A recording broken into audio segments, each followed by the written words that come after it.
Il est temps de vous lancer dans l'appel que Dieu vous a donné pour vous qualifier en tant que vrais adorateurs de l'Éternel, ceux qui n'ont pas laissé place à des idoles dans leur vie, ceux qui ne se laissent pas distancer par rapport à la volonté de Dieu, mais qui cherchent à évoluer au cœur de cette volonté. C'est vraiment important. La Bible dit, là où est ton trésor, là aussi sera ton cœur, et nos cœurs doivent être à Dieu. Dieu dit, mon fils, ma fille, donne-moi ton cœur.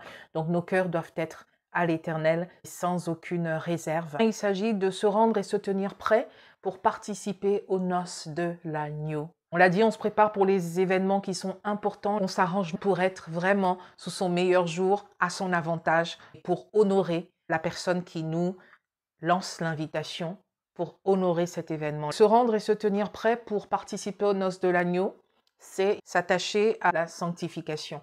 2 Pierre 3, verset 14, c'est pourquoi, bien-aimés, en attendant ces choses, donc ces événements de la fin, l'enlèvement de l'Église notamment, appliquez-vous à être trouvés par lui sans tache et irrépréhensibles dans la paix. Voilà la condition dans laquelle nous devons être lors du retour du Seigneur, sans tache et irrépréhensibles dans la paix.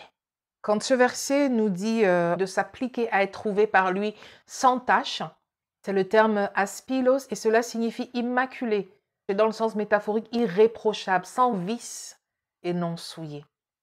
C'est pourquoi la Bible nous dit être trouvé irrépréhensible. Dans la paix, c'est le mot eiréné que nous avons déjà eu l'occasion de détailler.